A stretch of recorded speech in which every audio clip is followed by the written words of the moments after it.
Vincles per la diversitat és contacte entre persones i respecte per la diversitat. La Covid ens ha limitat el contacte, però ens hem adaptat i hem seguit endavant amb un altre tipus de trobades per compartir relats de confinament. Vaig anar fent com els símptomes i vaig quedar tancada a casa 2 mesos sense poder anar a veure la meva mare, que ara farà 92 anys. Llavors nosaltres ens vam fer el plantejament de dir, a veure, una cosa o l'altra ens ha de matar.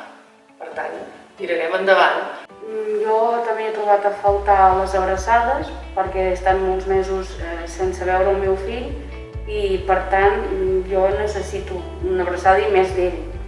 Per tant, no sé, espero que tot això s'acabi i ja quan l'agafi i l'abraci ja no el deixo anar. Seria superinteressant poder fer els joves, nosaltres i els infants, no?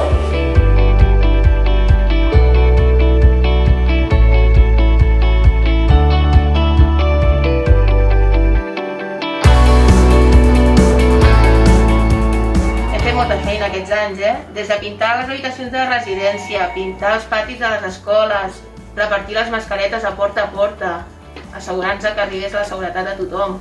Hem fet el centre cívic per joves. Y pintar las barandillas también. Las barandillas. Y los bancos del parque los pintemos también. L'experiència Vincles per la Diversitat crec que ha estat una experiència molt sincera i alhora molt humana en el moment en el que ens trobem, per poder generar un espai i compartir, i alhora que compartim, elaborar aquestes vivències de tots aquests últims mesos. Vaig crear un grup dels veïns confinats. Hem anat agafant tots els veïns presta dels carrers que no donaven. El que vaig patir més va ser perquè va tenir uns moments de malaltia que no eren de Covid, no ho eren, i no podies trucar enlloc.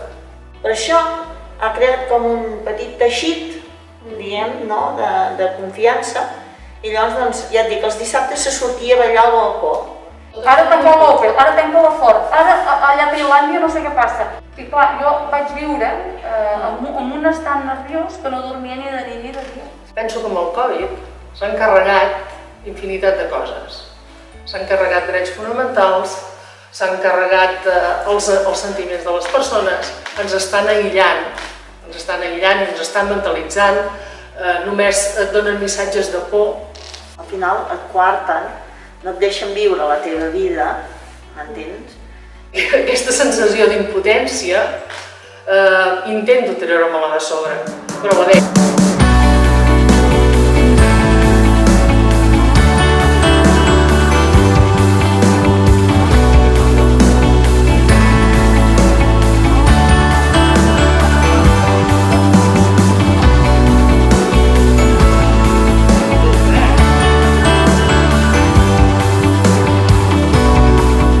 Un programa de radio rollo pedirme canciones y bueno, intentaba hacerle pasar el rato a la gente un poco mejor.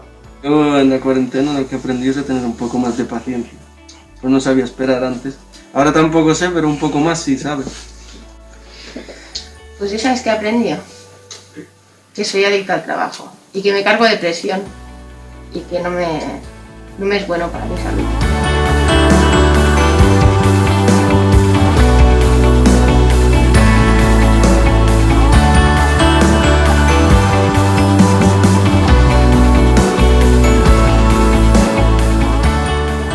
Jo trobo molt a faltar això, les abraçades. Jo crec que no s'ha de tenir por, s'ha de tirar endavant i acceptar com viu la vida i aprendre a conviure amb cada situació, però sobretot no tenir por.